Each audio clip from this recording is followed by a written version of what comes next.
Welcome to all in virtue physics classes. आज मैं लेकर आई हूँ लेक्चर नंबर 2। आज हम कैलकुलेट करेंगे charge density in intrinsic semiconductor. Intrinsic semiconductor के बारे में हम लास्ट लेक्चर के अंदर डिस्कस कर चुके हैं। प्योर सेमीकंडक्टर जो हमें नेचर से फाइंड आउट होते हैं उन्हें हम इंट्रिंसिक सेमीकंडक्टर बोलते हैं। At room temperature number of electron number of holes बराबर होते हैं। ठीक है, तो आज हम कैलकुलेट भी कर लेते हैं कि नंबर ऑफ इलेक्ट्रॉन कितने होंगे, नंबर ऑफ होल्स कितने होंगे, बेसिकली चार्ज डेंसिटी कितना निकल कर आएगा।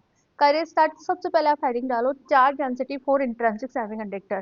तो इसके लिए हम कहाँ से इसको स्टार्ट करें, सबसे पहले हम कंसीडर कर लेते हैं। हमारे पास हमें पता है कि दो तरह के बैंड है, one is the valence band and second is the conduction band. ठीक है, तो हमने यहाँ पे कंसीडर कर लिया कि जो इलेक्ट्रॉन डेंसिटी है कंडक्शन बैंड में वो स्मॉल एन है, और होल डेंसिटी जिसे मैं स्मॉल पी से रिप्रेजेंट करूंगी, ठीक है, वो कितनी है, हॉल डेंसिटी स्मॉल p है। ठीक है, अब इस इंट्रिंसिक सेमीकंडक्टर में हम 13th ग्रुप की इम्प्योरिटी ऐड कर दें तो वहां पर एक्सेप्टर एनर्जी लेवल्स बन जाएंगे। पता है ना, लास्ट लेक्चर में हमने डिस्कस करा है अच्छे से। और यदि हम इसी इंट्रिंसिक सेमीकंडक्टर में 15th ग्रुप के एलिमेंट्स की इम्प्योरिटी ऐड कर दें तो वहां पर हमारे पास बहुत सारे डोनर एटम्स होंगे। ठीक है, तो यहाँ से ही हमें स्टार्ट करना है। Suppose the electron density in conduction band is small n and the hole density in valence band is small p. If the impurity of 13th group is mixed in intrinsic semiconductor then the hole is formed. पता है ना, hole बनेंगे because 13th group का आप impurity add करोगे तो वो p type semiconductor बनेगा, और p type semiconductor के अंदर majority charge carriers आपका hole रहता है। And the if impurity of the 15th group is mixed then they are so many free of electron, या फिर हम बात करें वहां पे donor energy level is form. तो अब हम क्या करें, यहाँ पे डोनर एटम के लिए हम डिफाइन कर देते हैं एनडी से, और एक्सेप्टर एटम को हम एनए से यहाँ पे डिफाइन कर देते हैं। तो to calculate the value of charge density let us the number of donor atom is ND. Donor atom को हमने एनडी से रिप्रेजेंट करा है और एक्सेप्टर एटम को एनए से रिप्रेजेंट करा है। ठीक है, तो अब आप खुद बताओ, मैं बोलूँ कि नंबर ऑफ इलेक्ट्रॉन्स है, नंबर ऑफ इलेक्ट्रॉन्स को हम यहाँ पर एक्सेप्टर एटम्स को दे दें।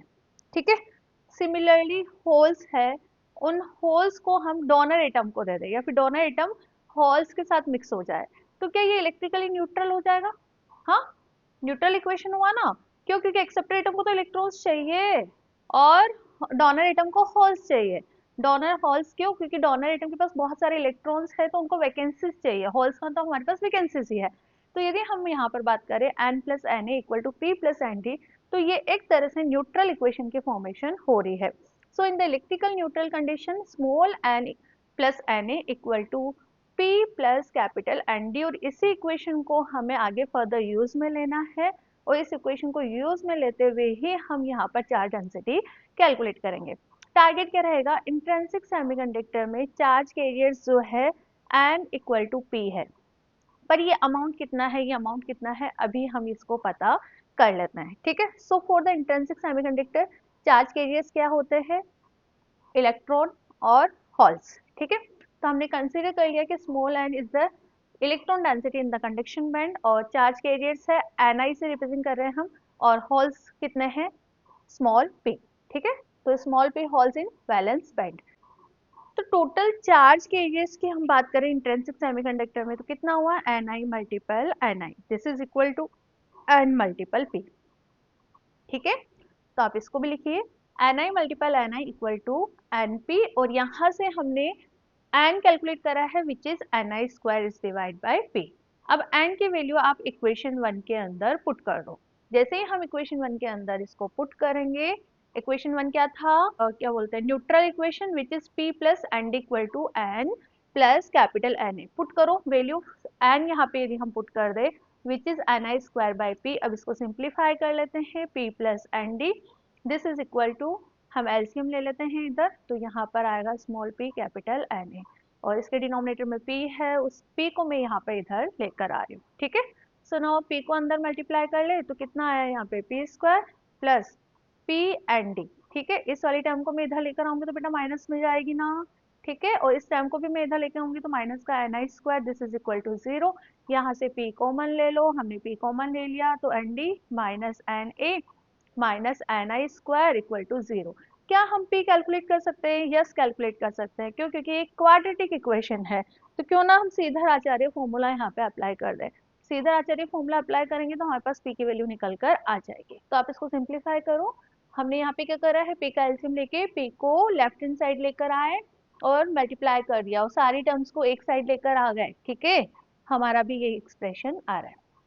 ठीक है, सो नाउ अप्लाई करो सीधा Acharya formula, because this is a quadratic equation. क्या बोलता है सीधा आचार्य फॉर्मूला के अकॉर्डिंग? जो वैल्यू ऑफ एक्स आती है वो माइनस का B plus minus under root B square minus का 4ac अपॉन 2a। अपना क्या इक्वेशन है, देखो ये रहा। ठीक है, अब यहाँ से a पहचानो, a कितना आएगा 1, b कितना आएगा N D minus N A, और यहाँ से c कितना आएगा माइनस का एन आई स्क्वायर। क्या हम इस फॉर्मूले में a b c की वैल्यू पुट कर दे तो हमारे पास p की वैल्यू निकल कर आ जाएगी ना। तो पुट करो जल्दी से। हमने यहाँ पे क्या करा, इक्वेशन नंबर 4 को कंपेयर करा, तो हमारा भी ये वैल्यू आ रहा है एबीसी का।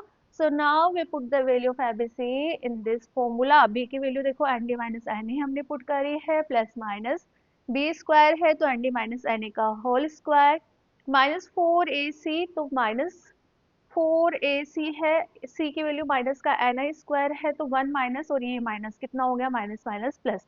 इट मीन पे आपका ये कैलकुलेट होकर आ रहा है। सो नाउ इसको और सिंप्लीफाई कर लेते हैं।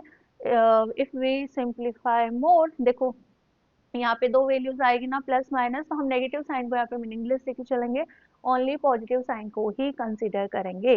ठीक है, तो this equation is called equation for hall density. इसे हम क्या बोलेंगे, हॉल डेंसिटी। अब जिस तरह से हमने हॉल डेंसिटी निकाला है तो वहाँ पे क्या कर रहे थे, एन को हमने पुट करा था N I square is divide by P. तो अब हम क्या कर रहे हैं, N I square equal to N P है। ठीक है, अब हम p इक्वल टू क्या पुट कर दे, N I square by N put कर दे इक्वेशन नंबर 1 में। तो जैसे आप इक्वेशन 1 में ये पुट करोगे तो कहीं ना कहीं आपके पास इलेक्ट्रॉन डेंसिटी भी निकल कर आ जाएगी। ठीक है, so from the equation number 2 p equal to N I square divide by N, put this value in equation number 1। Equation number 1 के अंदर हमने ये पुट करा और इसको अगेन सिंप्लीफाई करा। कैसे, एन आई स्क्वायर, एन का यदि हमने एलसीएम लिया तो प्लस स्मॉल एन, ठीक है, और एन को मैं इधर लेकर आ रही हूँ तो ये हो गया N square plus N capital N.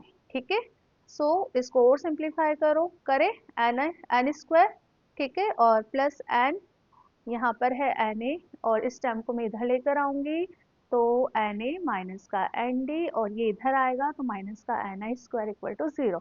Again this is an quadratic equation, we apply सीधा आचार्य फॉर्मूला।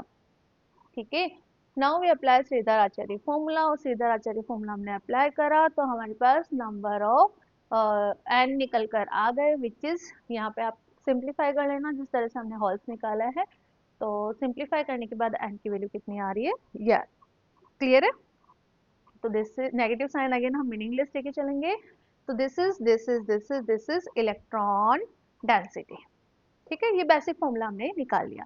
अब हम इंट्रिंसिक सेमीकंडक्टर की बात करें तो वहाँ Na और Nd दोनों ही जीरो ना। जीरो क्यों होगा, बिकॉज इंट्रिंसिक सेमीकंडक्टर में तो प्योर सेमीकंडक्टर होते हैं, प्योर सेमीकंडक्टर है, that's why in the intrinsic semiconductor number of donor atom and number of acceptor atom is zero.